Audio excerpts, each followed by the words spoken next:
할렐루야. 중고등부 예배에 오신 여러분들을 진심으로 환영하고 축복합니다.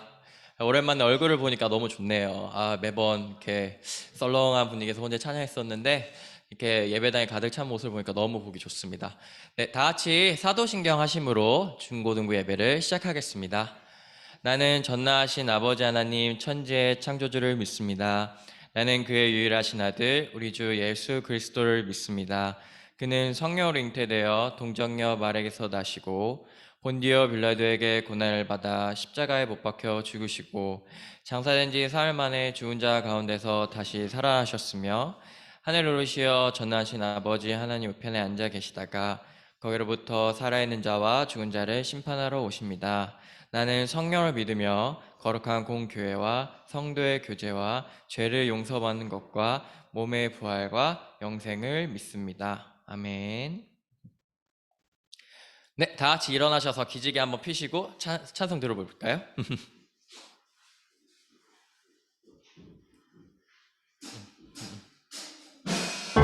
다 같이 박수 치면서 찬양하셨으면 좋겠습니다.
길을 잃은 날에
주님께 영광의 박수 올리시겠습니다.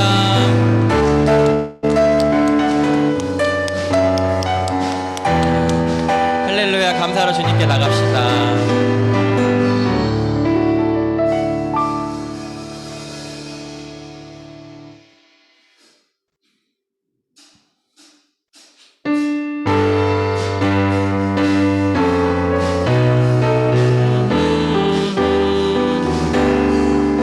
희망의 세상을 열어주신 주님께 박수치며 찬양하셨으면 좋겠습니다.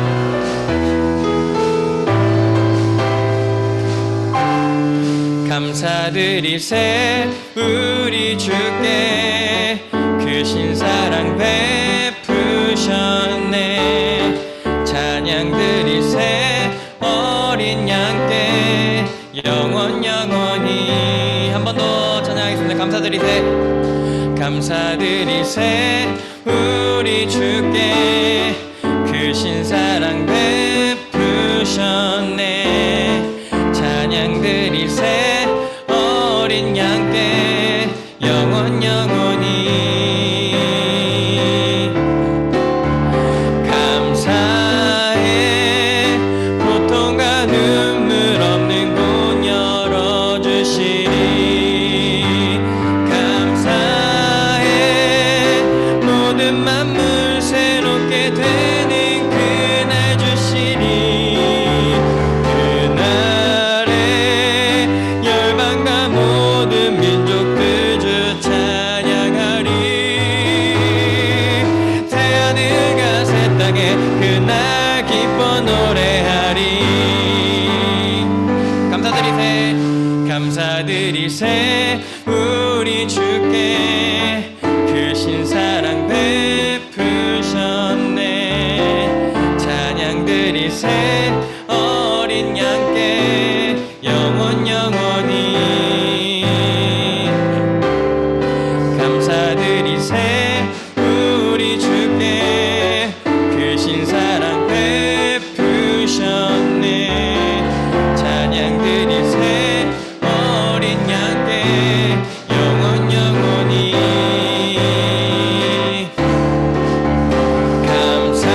감사해 고통과 눈물 없는 곳 열어주시니. 감사해 모든 만물 새롭게 되는 그날 주시니.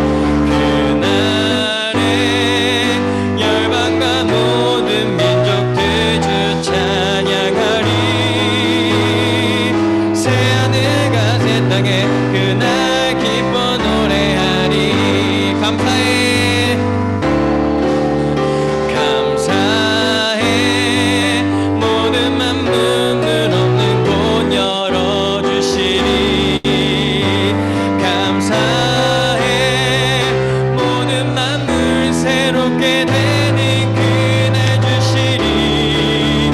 그날에 열방과 모든 민족들 주 찬양하리. 새하늘과 새 땅에 그날 기뻐 노래하리. 새하늘과 새 땅에 그날 기뻐 노래하. 새하늘과 새 땅에 그날 기뻐 노래하리.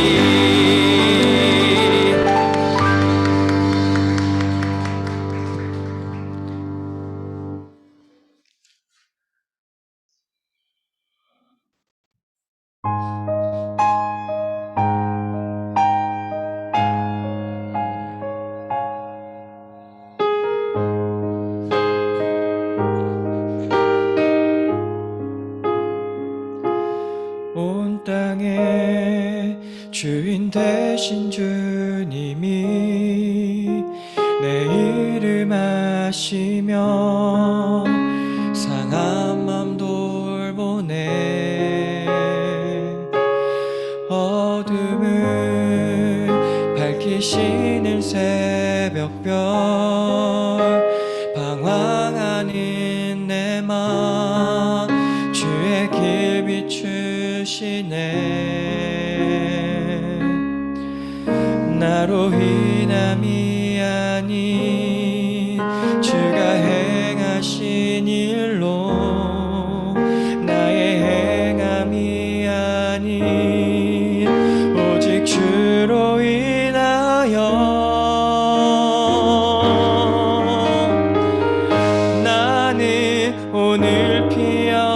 피었다 지는 이름 없는 꽃과 같네.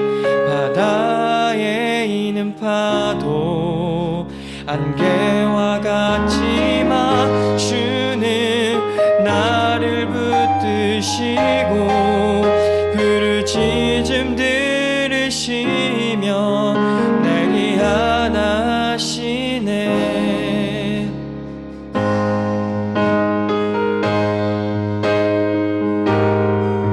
주님은 이 땅의 주인 되십니다.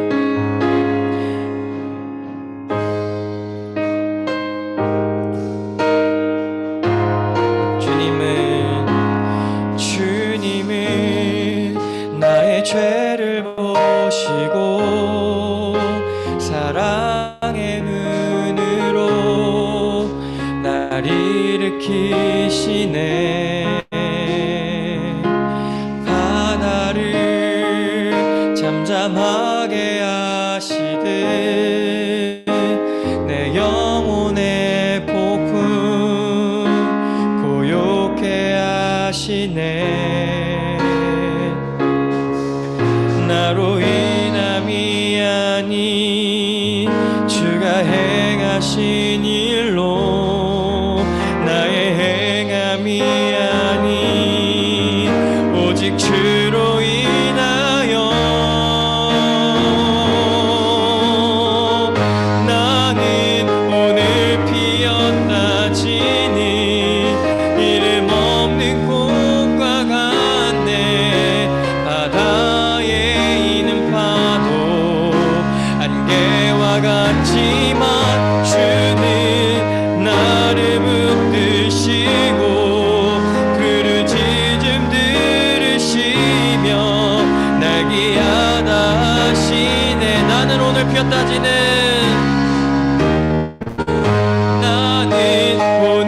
피었다 지는 이름 없는 꽃과 같네. 바다에 있는 파도 안개와 같지만 주는 나를 붙드시고 부르짖음 들으시며 날 귀하다 하시네. 나 오직 주의 것, 나 오직 주의 것, 나 오직 주의 것, 나 오직 주의 것, 나 오직 주의 것, 나 오직 주의 것, 나 오직 주의 것, 나 오직 주의 것, 나 오직 주의 것.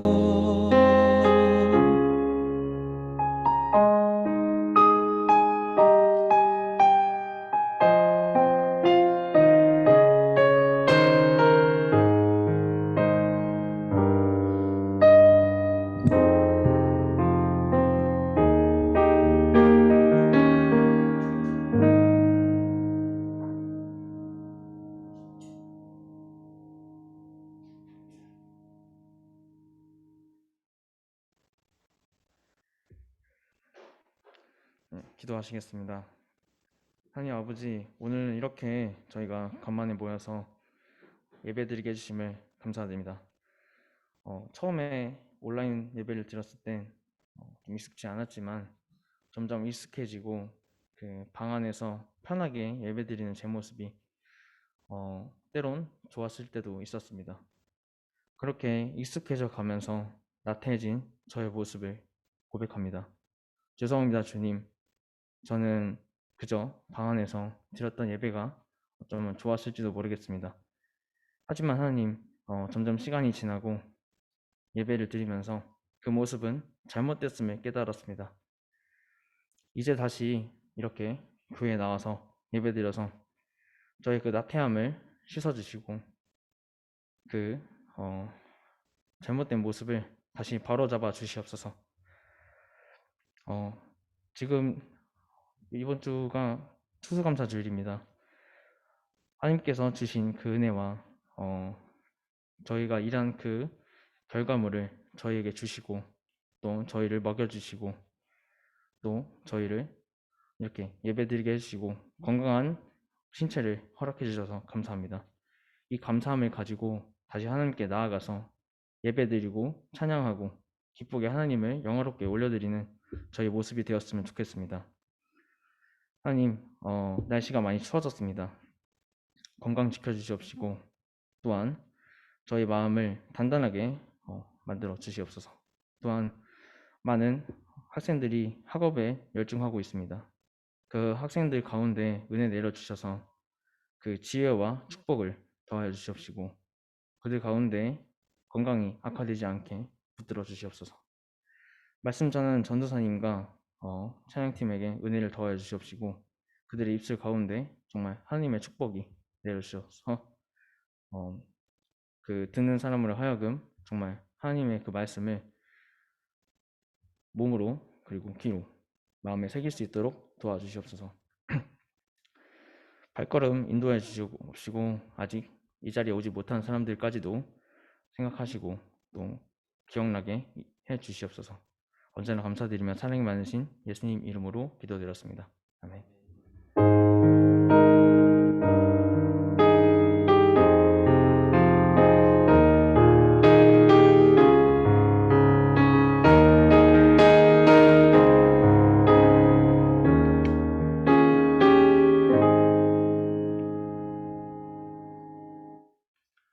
이 시간 우리에게 주신 하나님 말씀 함께 봉독하겠습니다. 오늘 우리에게 주신 하나님 말씀은 마가복음 8장 1절에서 10절 말씀입니다. 신약 마가복음 8장 1절에서 10절 말씀입니다. 앞에 화면을 봐주시면 되겠습니다. 오랜만에 나왔으니까 저와 여러분이 한 절씩 돌아가면서 교독해 보도록 하겠습니다. 제가 1절 읽고요. 그 다음에 여러분이 2절 읽으시고 그리고 마지막 절은 함께 봉독하겠습니다. 그 무렵에 또 큰 무리가 있어 먹을 것이 없는지라 예수께서 제자들을 불러 이르시되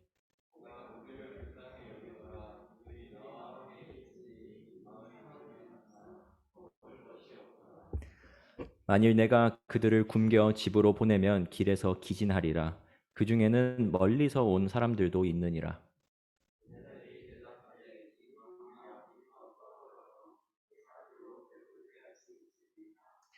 예수께서 물으시되 너희에게 떡 몇 개나 있느냐 이르시되 7이로소이다 하거늘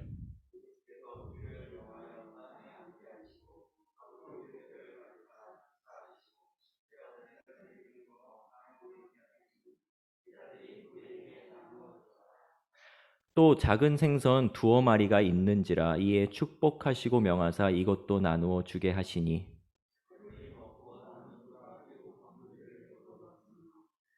사람은 약 4,000명이었더라. 예수께서 그들을 흩어 보내시고 함께 읽겠습니다. 곧 제자들과 함께 배에 오르사 달마누다 지방으로 가시니라. 아멘. 오늘 말씀 듣기 전에 기도로 시작하도록 하겠습니다. 기도하겠습니다. 사랑이 많으신 주님, 오늘 추수감사주일 예배를 맞아서 우리가 정말 오랜만에 주님의 전 앞에 나와서 함께 모여서 예배를 드립니다. 우리가 이 시간 말씀을 듣사오니 주님 말씀 전하는 자의 입술을 붙잡아 주시고 우리에게 정말 필요한 말씀, 우리의 생명을 살리는 그 말씀 아버지께서 전해주시고 우리가 그 말씀으로 살아갈 수 있는 마음과 밭을 허락해 주시옵소서. 감사드립니다. 우리 주 예수 그리스도 이름으로 기도드립니다. 아멘.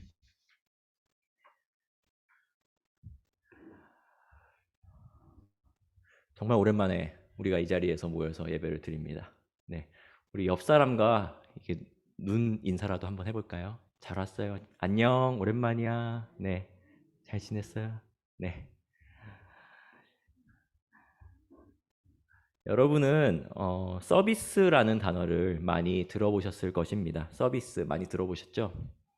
서비스는 남을 돕기 위해 여러 가지 심부름을 하거나 생산된 물건을 운반하거나 장사해서 값을 깎아주거나 혹은 뭔가를 샀을 때 덤을 붙여주면 뭔가 이제 뭐 과일을 샀는데 과일을 몇 개 더 주셨다. 그러면 그것을 서비스라고 말합니다. 예를 들면 식당에 갔는데 점원이 물을 가져다 주고 그리고 물을 이렇게 따라주면은 그것이 서비스이고요. 그리고 여러분이 만약에 뭐 가전제품이나 혹은 뭐 초고속 인터넷을 신청을 했는데 기사님이 그 제품을 배달해 주시거나 혹은 설치를 해주러 집에 방문하시면 그것도 서비스입니다. 그리고 배달 음식을 시켰는데 내가 시키지 않은 무언가도 같이 오면 그것도 우리는 서비스라고 말합니다. 쉽게 말하면 짜장면과 탕수육을 시켰는데 군만두가 같이 오면 군만두가 서비스인 것이죠. 서비스를 받으면 기분이 정말 좋습니다. 내가 해야 할 일을 누군가가 대신 해주기 때문입니다. 그리고 내가 지불한 것 이상의 가치를 받기 때문입니다. 하지만 반대로 서비스를 제공하는 사람의 입장이 되어서 우리 한번 생각을 해보았으면 좋겠습니다. 서비스를 제공하는 사람들은요, 서비스가 한 가지 늘어날 때마다 노동력이 엄청나게 늘어납니다. 그러니까 한 가지 우리가 정말 작은 서비스를 받는 거라도 그거 하나가 늘어남에 이르러서 일하는 사람 입장에서는 굉장히 일하는 양이 많아진다는 것입니다. 예를 들면 여러분이 아이스크림 가게에서 알바를 한다고 한번 가정을 해봅시다. 그런데 가게 사장님이 야, 우리 고객님들한테 서비스를 한 가지 더 추가해보자 하고 그 가게에는 원래 뭐 시식 서비스가 없었는데 시식 서비스를 시작하자라고 시작을 하는 겁니다. 그래서 손님들이 아이스크림을 고르기 전에 여러 가지 맛을 이제 먹어볼 수 있는 그 서비스를 제공을 하는 것이죠. 이게 한두 사람에게 서비스를 제공하는 일은 어렵지 않습니다. 뭐 이 정도 지금 우리 교회 예배당에 지금 모인 사람들 정도의 손님만 와도 그렇게 어렵지는 않을 것 같습니다. 하지만 이 가게가 장사가 잘 돼서 수백 명에서 수천 명이 하루에 다녀간다고 가정해 봅시다. 그러면 이것이 정말 단순한 시식 서비스이지만 일을 하는 사람 입장에서는 일의 양이 정말 많이 늘어나는 것입니다. 오늘 말씀에서는 무려 4,000명의 사람들이 예수님을 따라다녔다는 내용이 나옵니다. 4,000명. 4,000명. 4,000명의 사람들이 예수님을 그 큰 군중이 따라다녔다고 합니다. 만약 요즘 시대에 4,000명의 규모의 어떤 행사를 진행한다고 생각을 해볼게요. 그러면 큰 강연장이나 경기장 같은 곳을 빌리고 사람들을 한 곳에 모을 것입니다. 일정이 하루 종일 있는데 이 4,000명의 규모의 행사를 진행할 때의 고민은 무엇이냐? 밥 문제입니다. 밥 문제. 어떻게 이 많은 사람들의 식수를 해결할 것인가가 바로 주최 측의 가장 큰 해결 과제일 것입니다. 그래서 많은 사람들이 모였을 때 그 식사를 해결하기 위해서 가장 좋은 방법은 무엇이냐? 바로 각자 해결하라고 하는 것입니다. 자, 여러분, 점심시간 12시부터 1시 반까지 드리니까요. 이 주변에 식당 가셔서요. 아무 데서나 가서 여러분 마음대로 드시고 1시 반까지 이 자리에 돌아오시기 바랍니다. 라고 그렇게 진행을 하는 것입니다. 그게 아마 가장 쉬운 방법일 것입니다. 그런데 예수님의 때에는 당시에는 식당도 없고 아무런 시설도 없었습니다.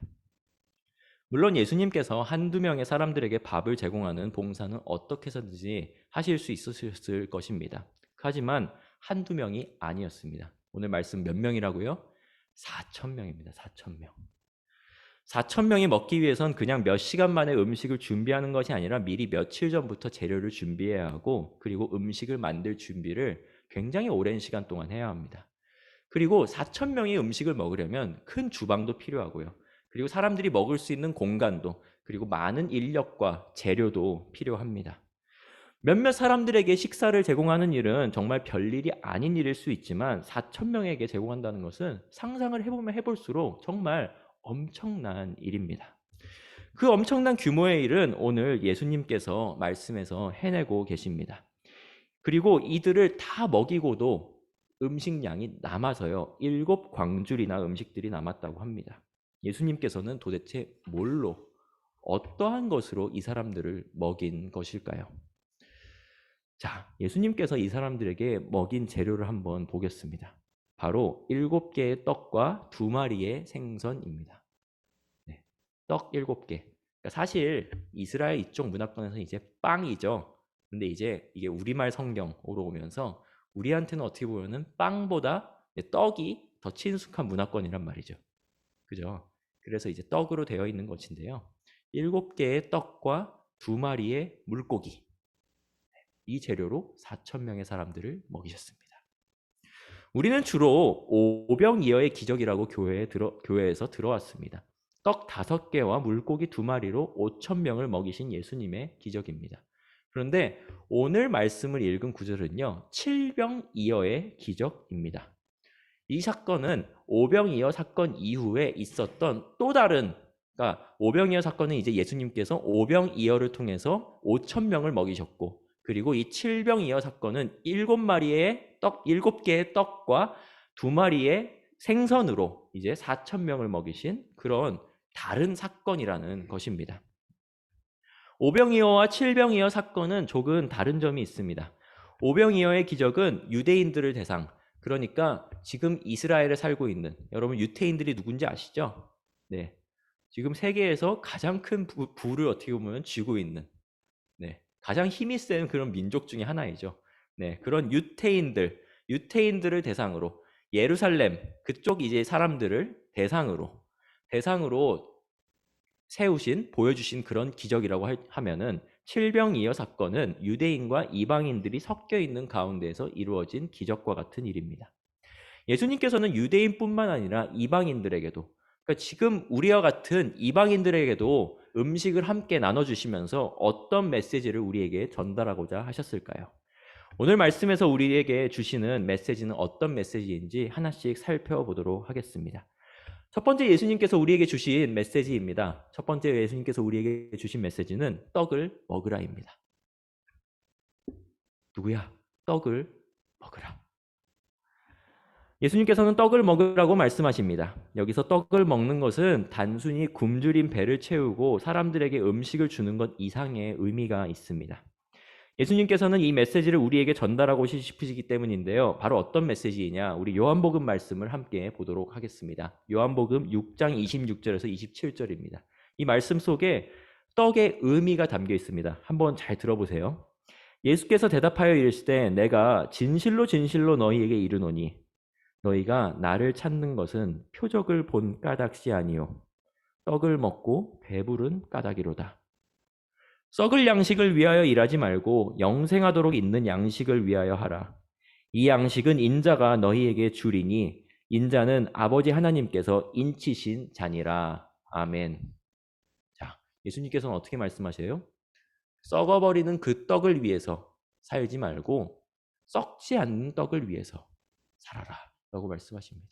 그래서 예수님께서 정말 떡을 주면서 우리에게 하고자 하시는 말씀은, 떡을 먹어라 라고 하면서 우리에게 주고자 하는 말씀은 영생하도록, 그러니까 우리가 영원을 위해서 먹을 수 있는 그 떡을 먹으라는 메시지를 우리에게 전달하고 계십니다. 왜냐하면 우리는 먹는 음식만으로 사는 존재가 아니기 때문입니다. 우리 모두에게는요, 영이 있어요. 내 안에 영이 있습니다. 그렇기 때문에 그 영을 위한 떡을 먹어라 라고 예수님께서 말씀하시는 것입니다. 마태복음 4장 4절에 이런 말씀이 있습니다. 예수께서 대답하여 이르시되 기록되었으되 사람이 떡으로만 살 것이 아니요 하나님의 입으로부터 나오는 모든 말씀으로 살 것이라 하였느니라 하시니, 사람이 떡으로만 사는 것이 아니라 하나님 말씀으로 사는 것이다 라고 예수님께서 말씀하셨습니다. 예수님께서는 단순히 사람들의 굶주림을 해결해 주시는 것이 아닌 영원한 생명의 떡을 주기 위해서 오셨다는 부분을 오늘 이 말씀을 통해서 강조하고 계십니다. 그래서 우리에게 떡을 먹으라 라고 예수님께서 말씀하시는 것은 정말 우리가 굶주린 배를 채우기 위한 그 떡을 먹으라라는 의미도 있지만, 다른 한편으로는 그 떡의 의미를 넘어서서 영원한 생명을 위한, 우리가 정말 영원히 살 수 있는 그 생명을 위한 떡을 너희가 먹으라라고 주님께서 말씀하신다는 사실입니다. 두 번째로 예수님께서 우리가 말씀을 통해 받을 수 있는 그런 메시지입니다. 두 번째는 떡을 나누어 주라입니다. 첫 번째는 떡을 먹으라였고요. 그리고 우리가 먹은 그 떡을 나누어 주라는 게 예수님의 두 번째 메시지입니다. 오늘 말씀의 6절을 우리 함께 읽어보도록 하겠습니다. 8장 6절 말씀인데요. 예수께서 앞에 보이시죠? 함께 읽겠습니다. 시작. 예수께서 무리를 명하여 땅에 앉게 하시고 떡 7개를 가지사 축사하시고 떼어 제자들에게 주어 나누어 주게 하시니 제자들이 무리에게 나누어 주더라. 아멘. 네, 예수님께서 이 떡을 축사하셨대요. 그 떡 위에 기도하셨대요. 그리고요, 그 떡을 직접 나누어 주신 게 아니라 제자들을 통해서 제자들에게 이 떡을 이 4천 명의 사람들에게 나누어 주라라고 전하셨다고 합니다. 예수님께서는 직접 사람들에게 떡을 나누어 주실 수 있으셨습니다. 하지만 이 떡을 제자들을 통해서 나누어 주게 하셨습니다. 예수님의 제자들이 그저 예수님을 지키고 서 있는 그런 병풍으로 머물게 하는 것이 아니라 하나님 나라의 사역에 동참을 시키신 것입니다. 그러니까 예수님이 앞에 나가서 뭔가 사역을 하시는데 제자들이 그냥 예수님 이렇게 뭔가 보디가드, 뭐 경호원처럼 쭉 지키고 그냥 그 자리에서 자리만 지키고 뭔가 예수님 그냥 보호하고 그 정도의 일을 진행한 것이 아니라 예수님의 하시는 일을 직접적으로 이 제자들이 함께 동행하면서 함께 조력할 수 있는 그런 조력자로서 사용하셨다는 사실입니다. 예수님의 제자들을 한 명 한 명 살펴보면요. 예수님의 제자들은 그다지 똑똑하지도 않고 능력이 출중하거나 외모가 뛰어난 사람들이 아니었습니다. 요즘 우리 사람들의 어떻게 보면 생각으로 보면은 스펙 자체가 거의 없는 그런 사람들이었습니다. 그런 특별할 것이 없는 사람들을 예수님께서는 세우셨고요. 그리고 하나님 나라의 일꾼으로 주님께서 정말 내가 너를 귀하게 사용하겠다라는 그러한 마음으로 주님께서 소중히 제자들을 사용하셨습니다. 교회는 예수님께서 직접 세우신 것이 아닙니다. 예수님께서 이제 베드로를 통해서 내가 너를 통해서 교회를 세우겠다고 약속하셨거든요. 그러니까 사실 교회는 예수님께서 직접 세우신 것이 아니라 제자들을 통해서 세우신 것이 바로 교회입니다. 우리는 그 사역을 계승해서 지금 우리 신성북교회를 이루고 있잖아요. 그러니까 예수님께서 세우신 교회가 아니라 예수님이 제자들을 통해서 세우신 교회를 우리는 이 지금 신성북교회로 계승을 하고 있는데 그 교회를 우리가 계승하고 있는 만큼 중요한 것은 무엇이겠습니까? 교회를 계승한다는 것은요, 교회의 정신을 계승한다는 것이죠. 그냥 모여서 예배드리는 그 공동체를 계승한다는 것이 아니라 그 이상의 정신을 계승한다는 것인데 어떤 정신이냐? 바로 제자들을 통해서 4천 명을 먹이신 그 예수님의 정신. 그 정신을 우리가 함께 계승하는 것입니다.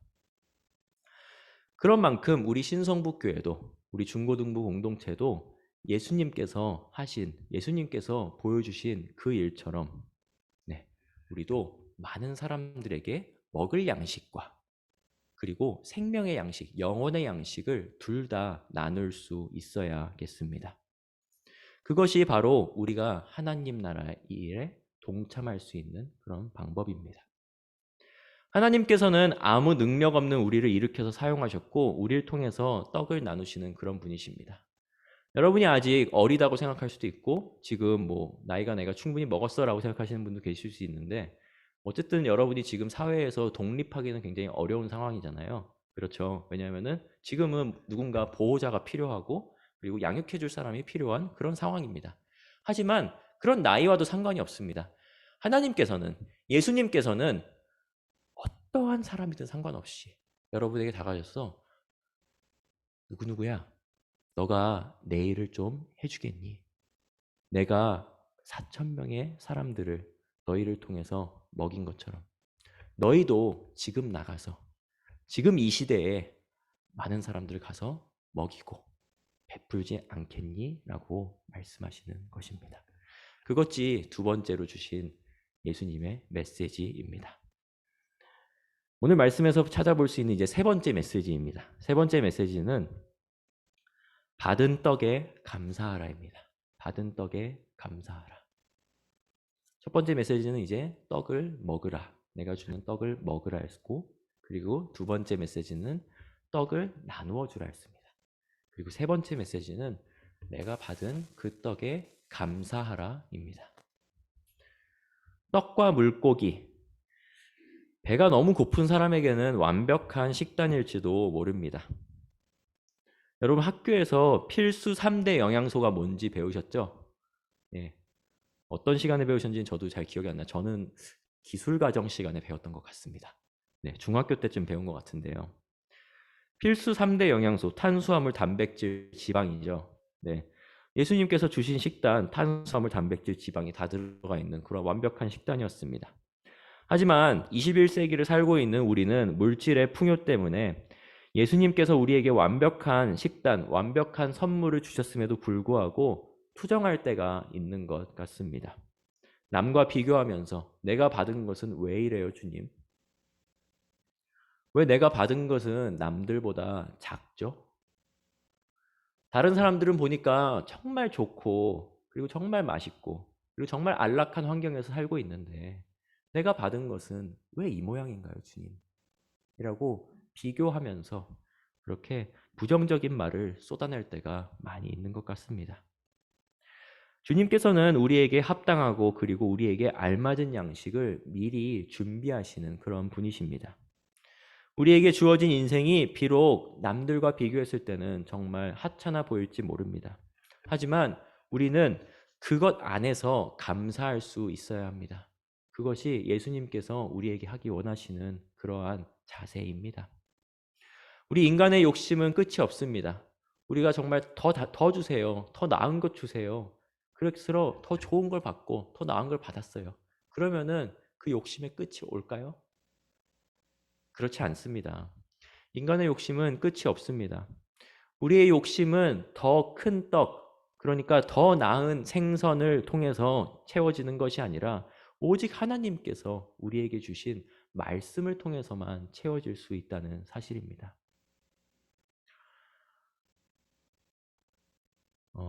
지금까지 올해는 정말 우리가 모여서 예배드릴 수 있는 시간이 더 적었던,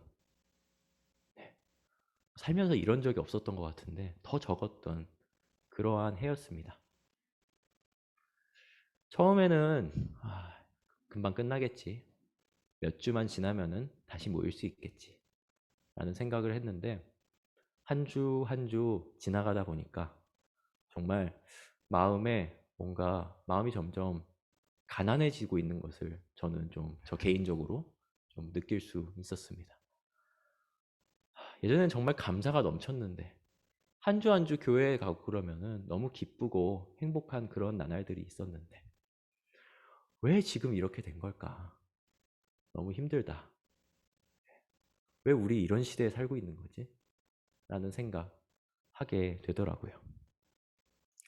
하지만 더 뭔가를 바라는 것이 아니라 내가 정말 지금 가지고 있는 그 상황에서도 감사하기 원하는 자세, 그것을 하나님께서는 우리에게 주기 원하시는 메시지가 아닌가라는 생각이 들었습니다. 지금 너희가 가진 것, 너희가 손에 쥐고 있는 것이 정말 작아 보일지라도 그 안에서 자족할 수 있는 마음, 내가 이 안에서 풍요롭게 누릴 수 있는 것, 그리고 그것을 말씀을 통해서 내 안에 정말 빈 공간들을 꽉꽉 채우는 것이 하나님께서 우리에게 주기 원하시는, 말씀을 통해서 주기 원하시는 그런 메시지입니다. 오늘 이 말씀을 조금 한번 다시 좀 크게 정리를 해보도록 하겠습니다.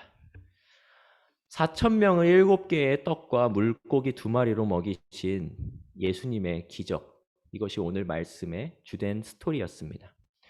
예수님의 기적은 우리는 기적이라고 느껴지는 사건이지만 사실은 기적이 아닙니다. 이것은 하나님께서 창조하신 처음의 때로 돌아간 사건이지 기적이 아닙니다. 하나님께서 처음 창조하신 세계는 굶주림과 질병이 없었습니다. 모든 이들이 먹을 것이 있었고 아픔과 고통이 없는 세계였습니다. 7개의 떡과 2마리의 물고기면 2-3사람이 겨우 먹을 만한 분량의 음식인데 4,000명의 사람들이 그 음식으로 모두 배부르게 먹었다고 해서 예수님께서 우리에게 보여주신 기적은 자연의 순리를 거스르는 부자연스러운 그런 사건이 아닙니다. 오히려 이 사건은 순리를 거스르는 사건이 아닌 하나님께서 이 땅을 창조하실 때 세우신 자연 질서를 회복을 보여주는 사건입니다.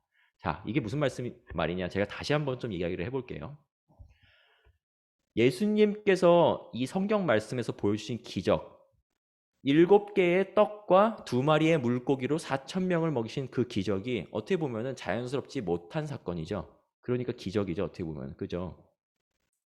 왜냐하면 7개의 떡과 2마리의 물고기면은 자연스럽게 사람들이 먹는다면은 2사람 혹은 3사람 정도 먹을 분량이라고 생각합니다. 그렇지 않은가요? 그게 자연스러운 겁니다. 왜냐하면 음식의 그 양이 그 정도니까요. 그러니까 한 3사람 정도, 2~3사람 정도가 먹는 게 자연스러운 것이라는 겁니다.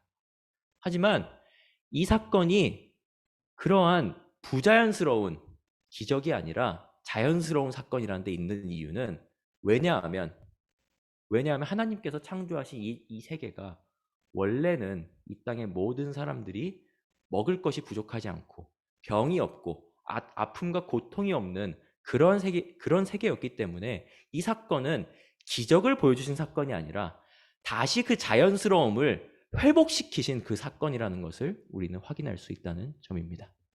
이해가 되셨죠? 그래서 오히려 이 사건은 순리를 거스르는 사건이 아니라 하나님께서 이 땅을 창조하실 때 세우신 그 자연의 질서를 회복시키신 사건이라는 것입니다. 우리가 받은 떡은 배를 채우는 떡도 있지만 그 떡 이상의 것, 영원한 생명을 위한 말씀의 떡입니다. 예수님께서는 우리에게 이 떡을 먹으라고 명하셨습니다. 그리고 이 떡을 다른 사람들에게 나누라라고 말씀하셨습니다. 그리고 내가 받은 이 떡을 감사하라 라고 우리에게 명하셨습니다. 오늘 말씀에서 처음에 제가 여러분에게 서비스에 관해서 이야기를 나눠드렸습니다.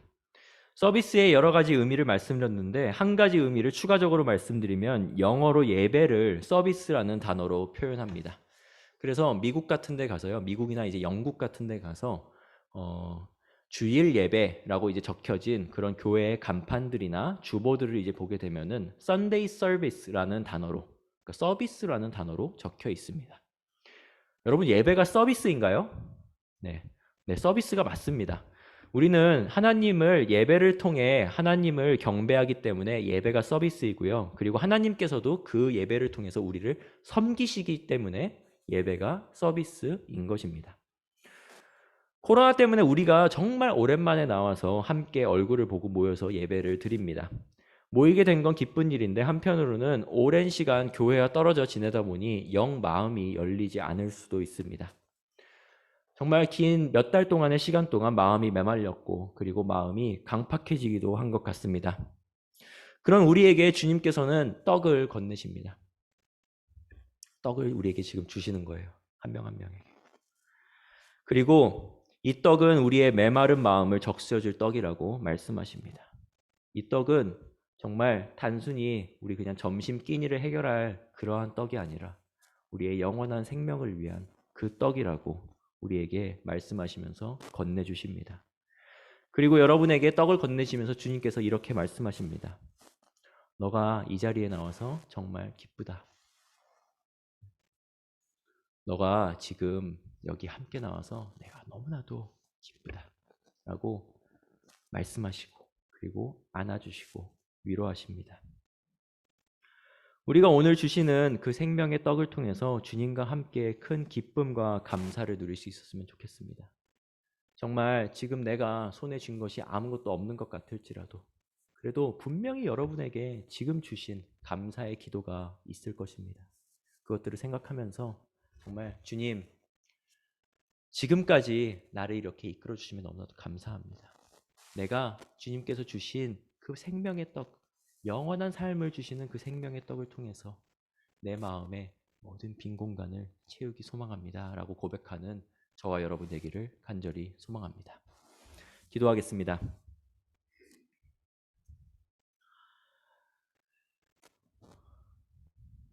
우리를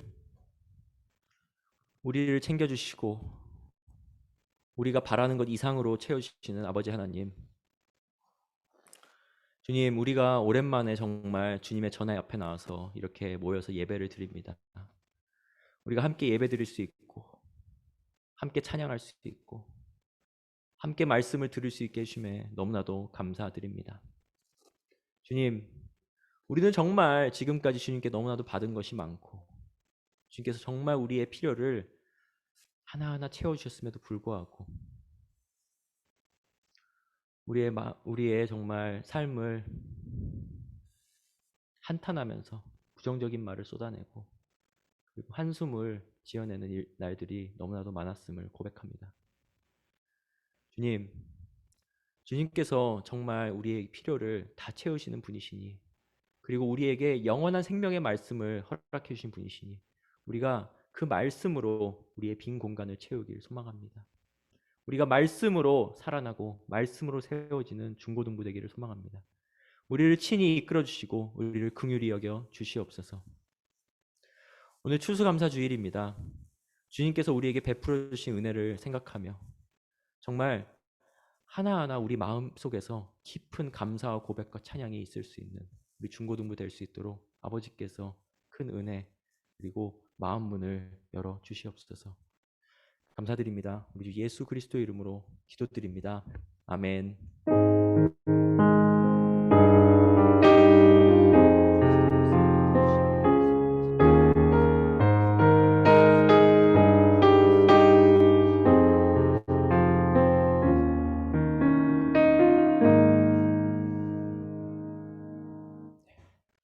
오늘 봉헌하도록 하겠습니다. 봉헌 찬양 함께 부르겠습니다.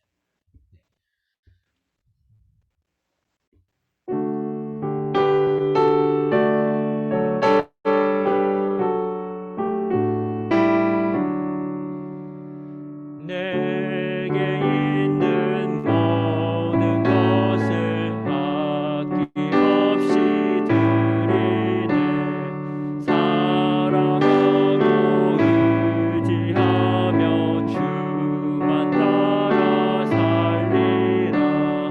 주께 속했네.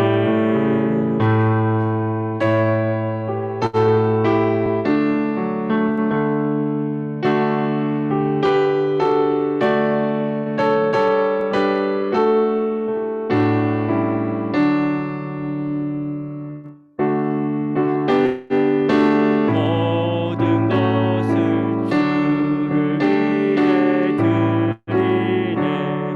주의 성령 충만하게 내게 내려주소서. 주께 드리네. 주께 드리네. 사랑하는 구주 앞에 모두 드리네. 기도하겠습니다. 주님 앞에 우리의 예물을 하나하나 들고 나왔습니다. 주님, 예물을 기뻐 받으시고 그 드린 손길 한 명 한 명 기억하시고, 그리고 우리가 삶의 모든 자리에 정말 귀중한 것들을 주님 앞에 내어드려오니 주님, 우리 인생의 정말 작은 것부터 큰 것까지 아버지께서 이끌어 주시고 우리의 주인 되어 주시옵소서. 감사드립니다. 우리 주 예수 그리스도 이름으로 기도드립니다. 아멘.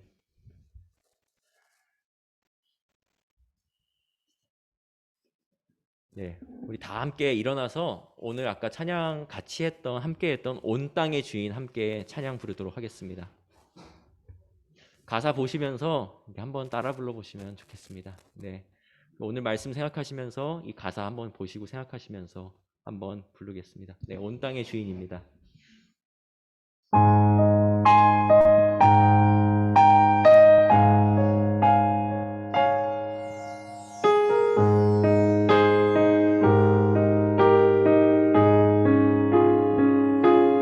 온 땅의 주인 되신 주님이 내 이름 아시며 상한 맘 돌보네. 어둠을 밝히시는 새벽별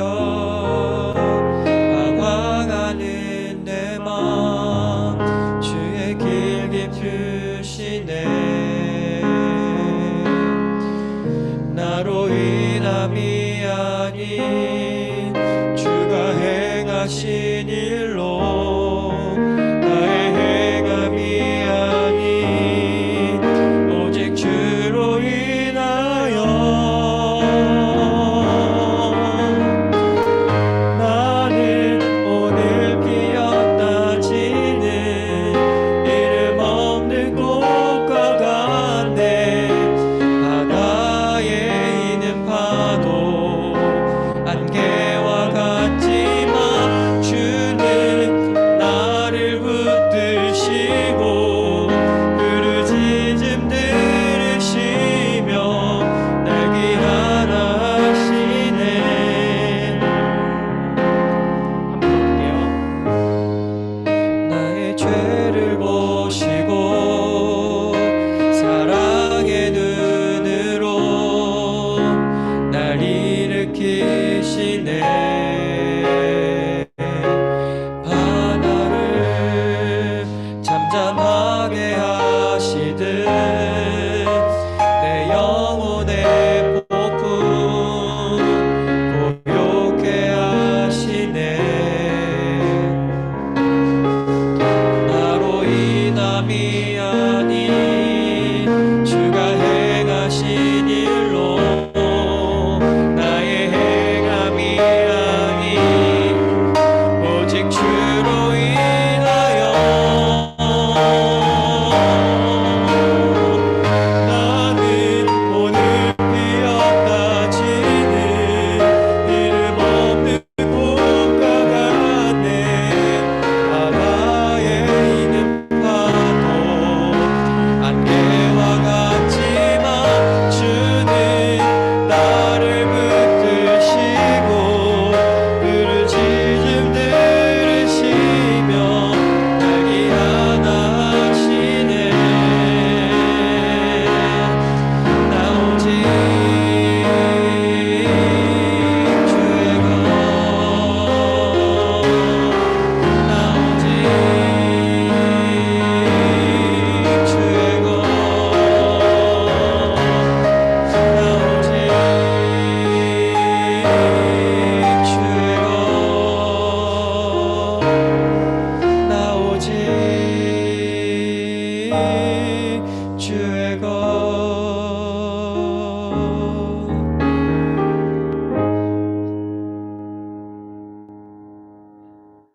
정말 우리는 한번 피었다가 바로 지워버리는 이름 없는 또 꽃과 같고 안개와 같은 존재임에도 불구하고 그런 우리에게 영원한 생명을 주신 영원한 떡을 주신 주님만을 바라보며 나아가기를 소망합니다. 그런 주님께서 알려주신 우리 주기도문으로 오늘 예배 마치도록 하겠습니다. 주기도문 하겠습니다. 하늘에 계신 우리 아버지, 아버지의 이름을 거룩하게 하시며 아버지의 나라가 오게 하시며 아버지의 뜻이 하늘에서와 같이 땅에서도 이루어지게 하소서. 오늘 우리에게 일용할 양식을 주시고 우리가 우리에게 잘못한 사람을 용서하여 준 것 같이 우리 죄를 용서하여 주시고 우리를 시험에 빠지지 않게 하시고 악에서 구하소서. 나라와 권능과 영광이 영원히 아버지의 것입니다. 아멘.